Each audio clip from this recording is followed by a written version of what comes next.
Samo se jedno, molim vas. Objasnite. Mi objasnite. Koji član zakona, znači, ne, pa gospođo, morate vas... Član zakona je napisano, ako nema ulazimo. Koji član zakona, nema zakonskog, kako prepisuje masku kao... Snimaju. Pogledaj, svi su ovdje bez maske, svi smo se složili, ne može. Ovdje su svi, znači, nisu imuni na zašto, mislim, ili ovdje nismo bolesti. Ja sam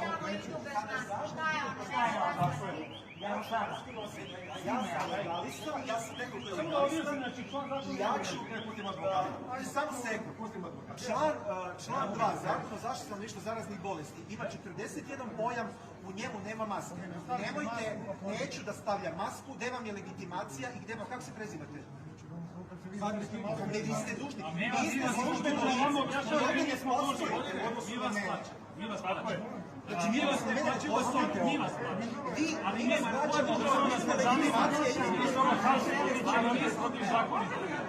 Mi smo ti zakoni.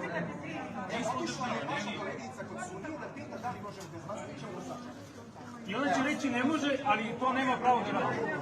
Samo da vas zamolim, samo malo da uđu ove Ljudi, mi ćemo ovdje da svojimo čovjek. Sad ćete da vidite kako se sprovodi krivično delo prinuda.